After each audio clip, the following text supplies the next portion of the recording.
Шалом. Шинэ өглөөний мэнд хүргэе. 4 сарын 15-ны өдрийн чимээгүй цаг эхлэе. Баярлалаа эссэн гайхамшигт өглөөний төлөө талархъя. Бидэнд өгөгдсөн бүхэл гайхалтай ивэл өрөөлтөө өдрүүдээ эзэн таны дотор баяр хөөртэйгээр амтлан өнгөрүүлэхэд та биднийг удирж дараа. Тэгээд та өнөөдөр үгээ бидэнд айлтаач. Таны үг бидний зүрхийг баясгаж, таны үг бидний амьдралд гэрэлтүүлэх, чиглүүлэх болох болтугай Есүсийн нэрээр талархан залбирлаа. Амен. Амен. За өнөөдөр бид Эхлэл номын 25-ын 19-34. Эхлэл 25-ын 19-34. Исав ба Яаков төрснөө гэсэн гарчигтай. За тэгээд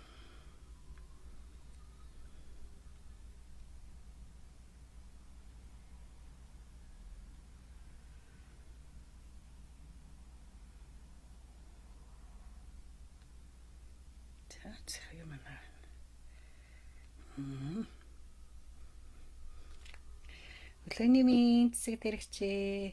Одгоо өглөөний минь, дойногч өглөөний минь, сайхан өглөөний минь төргий. За 25-ын 19-өөс 34. Харин Авраамийн хүү Ицхаахын өрөөд мөн ийм болоо. Авраам Ицхаах гэдэг хүүтэй болж Ицхаах Исаак шүтэ 40 настайдаа Падам Арамын Арам хүн Бетуэлийн охин Лаваны дүү Ривка гэргээ болгон авчээ. Гэргийн хүүсэр байсан тул Ицхаахын талаар Явед хандан хүсэмжлэн гуйсанд Ривка нь хөл хүнд болов. Гэтэл хэвлий дотор хүүхдүүд нь тэмцэлсэн Ривка надад юунд ийм юм тохиолдно вэ гэд Явагаас асууж залбирахаар явлаа. Явээ түнд хоёр үндэс нь хэвлийч ч юм байна. Хоёр ард түмэн чамаас салаалан гарна. Нэг нь нөгөөгөөс хүчтэй болон том нь багтаа зарцлагдана гэлээ. Ривкагийн нэр алах цаг болов. Ривкагийн хэвлээд ихэр хүүхэд байсан ба төрүүлж гарсан хүүхэд улаан биеийн бүхэлдээ өстэй нөмрөг өмссөн мэт өсөрхөг байсан тул Ицхаак тэр хүүгүйнийг Исав гэж нэрлэв. Араас нь дүүн Исавын өскөнөөс зууран гарч ирсэн тул түүнийг Яаков гэж нэрлэжээ. Түүнийг төрөхөд Ицхаак 60 настай байлаа. Ууган хүүгийн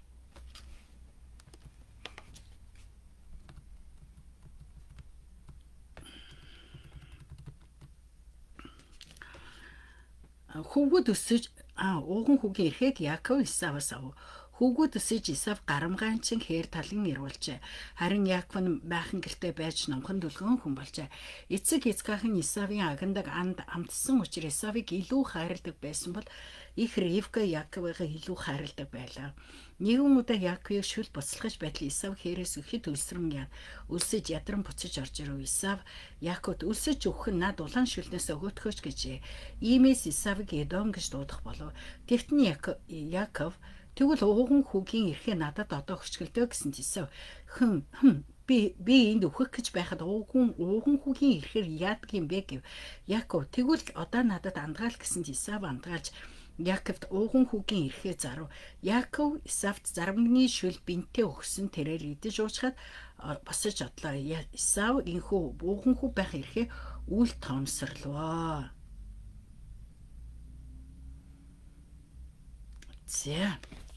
За Исава Яаковын тухай гарсан тийм үү? За өнөөдрийн эсхийн манд Библийн тайлбар дээр юу гэж байна вэ гэхээр Исаакийг харж ханддаг бурхан Исав ба Яаков төрсөн. Авраамийн амлалтын гэрээний залгамжлагч болсон Исаак залбирлаараа Исав Яаковыг төрүүлв. Ахан дүүдээ зарчлагдах болно хэмээн бурхан зөгнөдөг. 40 наснда Ребекатай гэрэлсэн Исаак 20 жилийн турш хүүхэдтэй болж чадаагүй ч бурхны амлалтыг хүлээлгүй хүний аргаар Ишмаилыг төрүүлсэн эцэг Авраамийн алдааг давтсангүй. Исаак төвчээртэй залбирч эцэст нь Ребека ихэр хүүгүүд төрүүлв.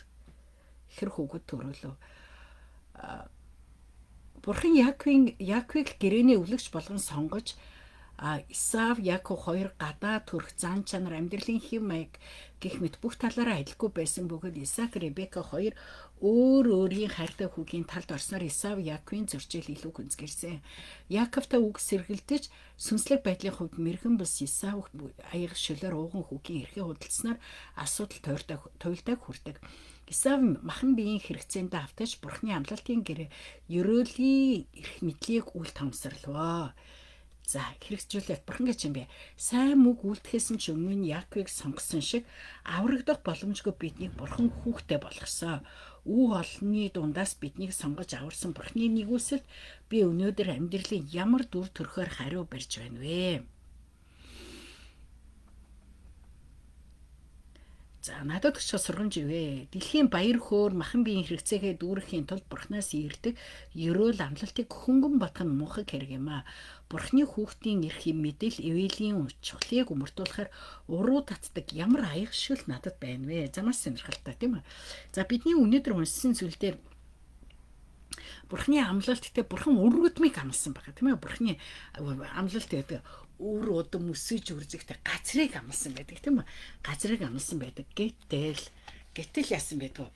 Бид нар харах юм бол 40 наснда Ребекка гэрэлсэн. Тэгээд 20 жил хүүхдэггүй байсан байна. 20 жил хүүхдэггүй. За гэхдээ бид нар хэрвээ Авраамыг харах юм бол Юуда Сара хүлээгээд олон жил хүлээгээд тэсгүй болохоор Хагарыг өгдөг бол харин энэ дээр бид нар харах юм бол Исаак маш төвчээртэйгээр залбирсан гэж байна. Төвчээртэйгээр залбирсан. Тэгэхээр бурхны амлалт зүгээр л бидэнд аяндаа ингээд ирэх биш. Бид нар бас энэ зүйлийн төлөө яг бидэнд төвчээр хэрэгтэй хамгийн гол нь бид нар юу амлалт биелэхэд биднэрт залбирал хэрэгтэй. Тэгээ би өчигдөр ярилцлаа тий. Зарим бид нар бурхны амлалтыг бид нар энэ дэлхий дээр бид нар өөрсдөө үзэхгүй гэж магадгүй зарим тохиолдолд тийм үү. Зарим тохиолдолд үзэхгүй гэж магадгүй. Гэхдээ бид нар юу хамгийн гол нь бидний амьдралд юу хэрэгтэй вэ? Бидний амьдрал эсний тэр амлалтанд итгээд зөвхөн надад биш гэсэн миний үр удам руу дамжнаа гэсэн тэр итгэл байж тэр итгэлийн дагуу залбирах нь аягүй чухал байдаг. Тэр итгэлийн дагуу залбирах. За ингээд залбирахад юу гэдгүү амлалт заримдаа одоо хурдан ирж болно, заримдаа бүр удаан ирж болно. Тэгэхээр бид нар магадгүй би ч гэсэн ингээд өөрийнхөө амьдралдаа ямар нэгэн одоо залбирлын хариугаа авахгүй бурхны амлалт биелж байгааг харж чадахгүй байлээ ч гэсэн бид нар зөвхөн миний амьдрал ганцхан миний амьдралаар дуустдаггүй тийм ээ. Миний итгэлээр дуусах, миний үр удам руу дамжих учраас бид нар үр хүүхдийнхээ төлөө ингээд уламжлан залбирах хэрэгтэй. Энэ аягүй чухал байгаа.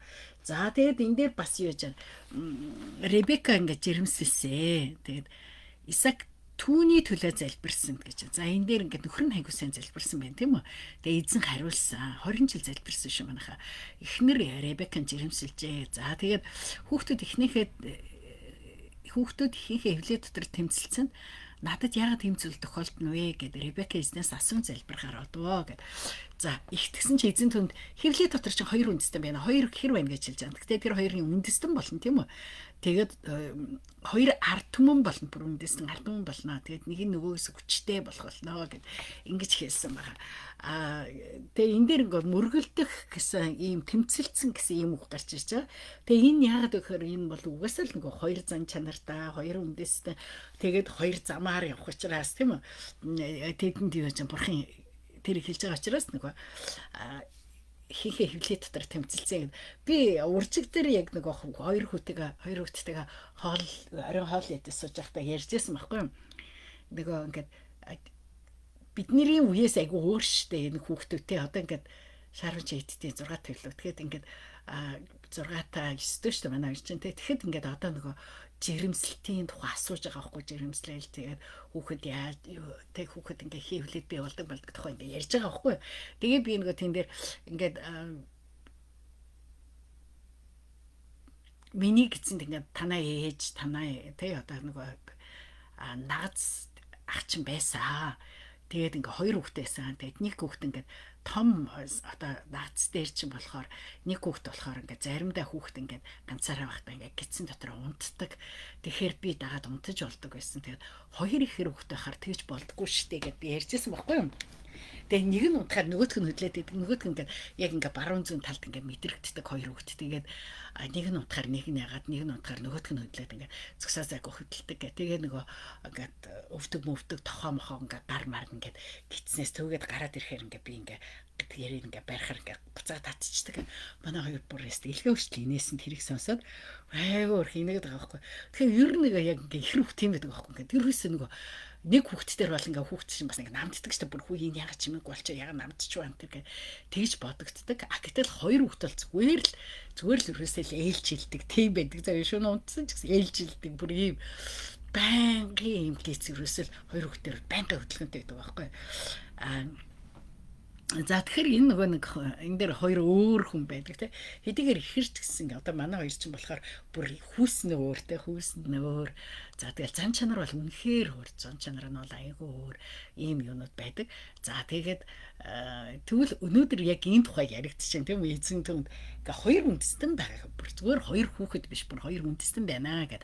За ингээд ихэр хүүхэд гарсан. За эхнийх нь улаан бүх биеийн үстэй арьс шиг үстэй арьс шиг байсан учраас Исав гэдэг нэр өгсөн. За Исав болохоор ер нь үсэрхэг барцгаар тэгээд бүтүүлэг гэсэн утга байдаг байхгүй бүтүүлэг гэсэн утга гэдэг шүү. За манайхан сайн сансараа бүтүүлэг. За тэгээд дараа нь юу гэхээр Яаков болохоор өсгийг гэсэн зурсан гэдэг. За энэ дээр нөгөө Монгол хүмүүсийн нөгөө ихийн талаарх юм дээр ингээд ойлголт өөрчлөгдөж эхэлдэг. Эхэлсэн байгаа миний хувьд. Монголчууд болохоор төрүүлж гарсан дүүн байдаг.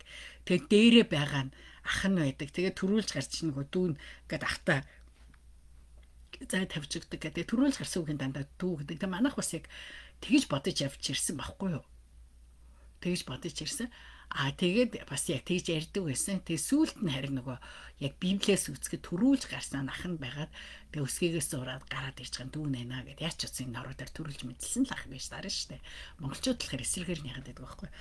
Тэгээд манайх хурцлагдаад болор уг нь тэг болор аюу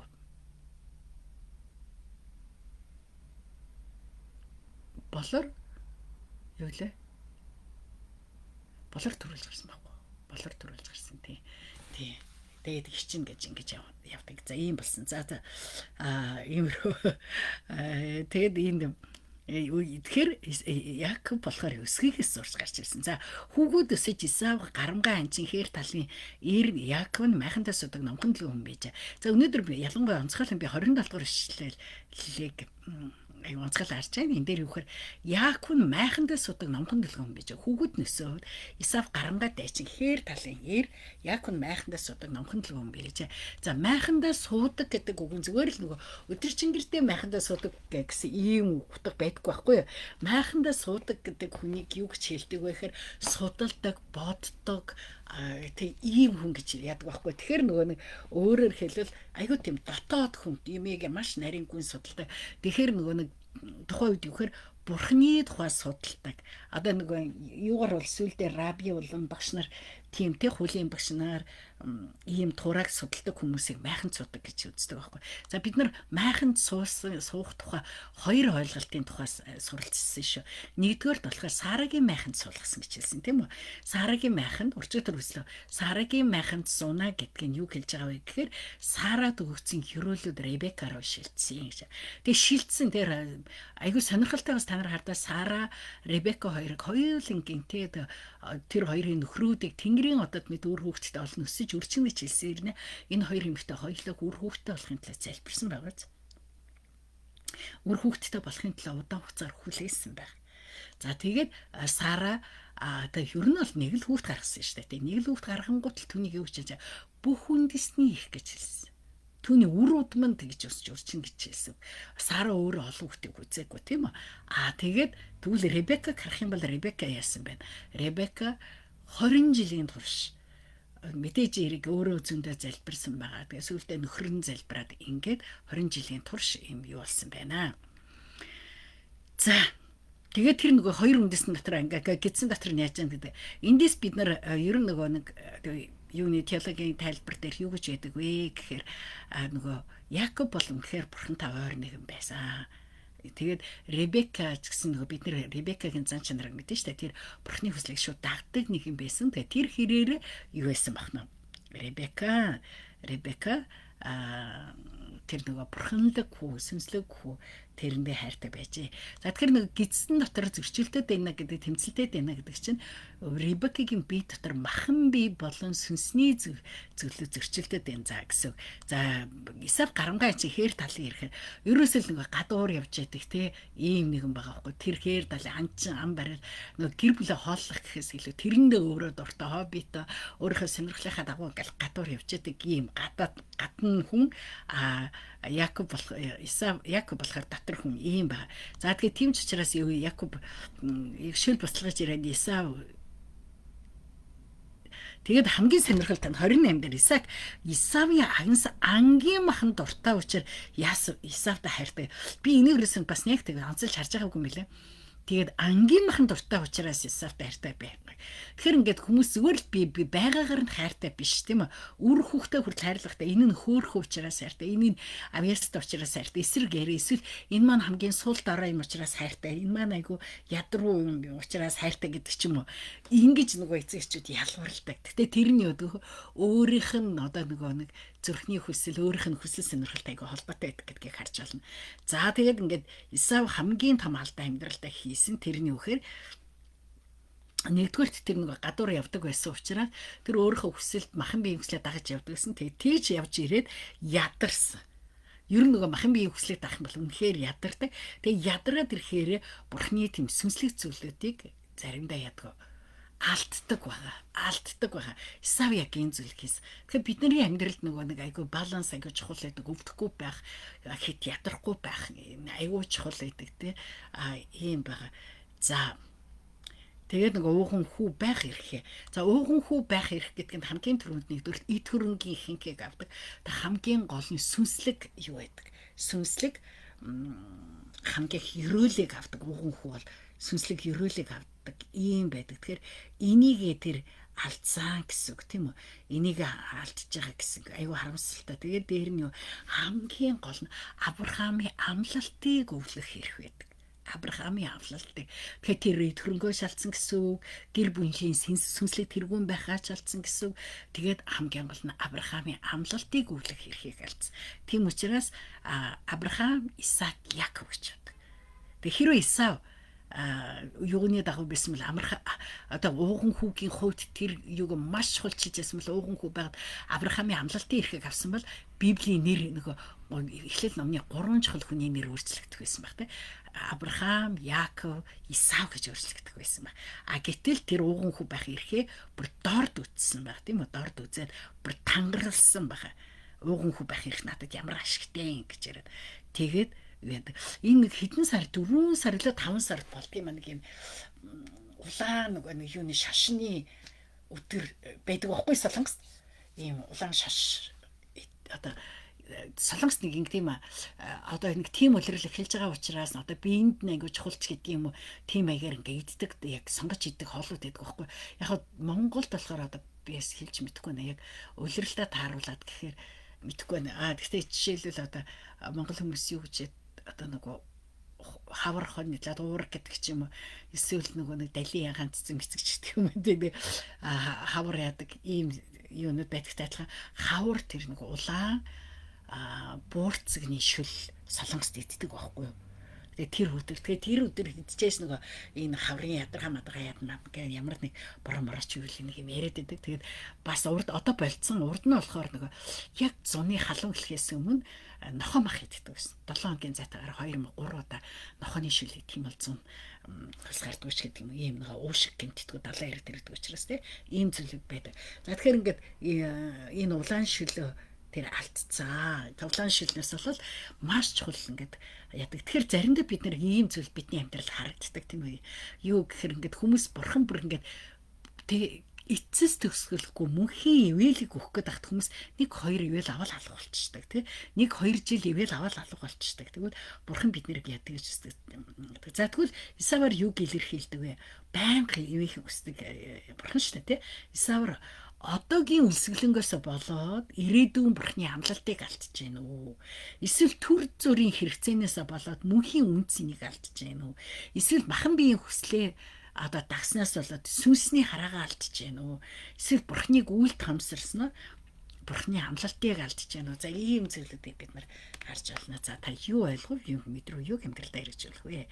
Би зам гарахгүй болохгүй манайхаа хичээлдээ явах гэж байна. За өнөөдөр баруун хойд хэтэд Кансу Чинхан хоёр үрдэ засах бүс Нинсяй Хуй Шинжаан энэ бүс нутагт 40 сая гаруй хүн амьдардаг, ойролцоогоор 5% нэрээс сэтгэж Чинхан мужид Төвд хаан Монгол Хуй төргийн ертөнцийн уулзруулсан өрмөц бас нутаг.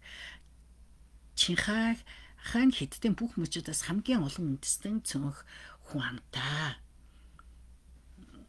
За тэгээд юу ч 1940-од онд энд хэдхэн зуун христ итгэж амьдардаг гэж өсөлтний хөвчлэн хааны хятадуудын дунд мэдгэдэггүй заяа. Энэ мужийн хөдөлмөрийн бол шоронгийн лагерт олон мянган хоригдол маш их зовлон бэрхшээлд тулж байна. Шоронд зовж шаналж байгаа итгэгчдийн төлөө залбирч бурханд итгэх итгэл нь өсөж эргэн тойрныхаа хүмүүсийг авих болтугай. За хамтдаа залбирая.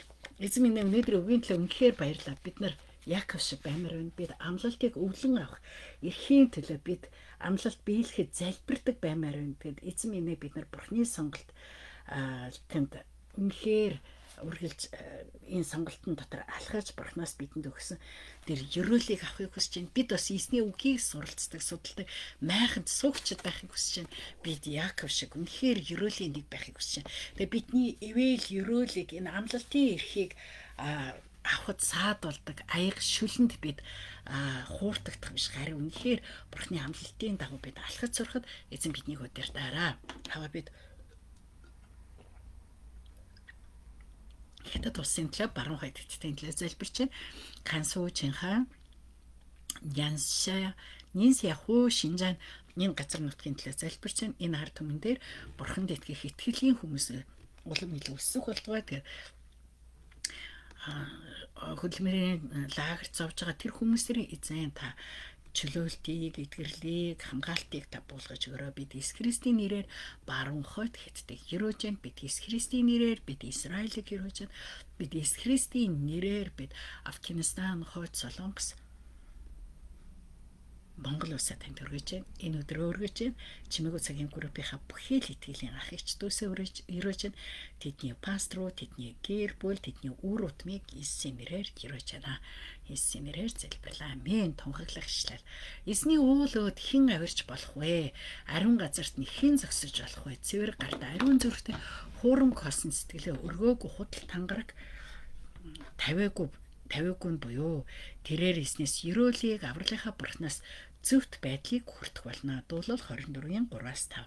За цээжлэх хичлэг бүхий л зүрхээрээ эзэн дитэг өөрийнхөө ойлголтод бүүтгэшгээр алхам бүрдээ түүнийг таньж мэд амьдралын замыг чинь тэр шулуун болгоно. Сургаалт төгс 3-5. Амен. За эзний нэрээр ерөөж байна. Өдөр бөгөөд өнгөлөг, эрэг бөгөөд талархалтай байгаараа эзэн ивэг баяртай. Би хичээлдээ явлаа.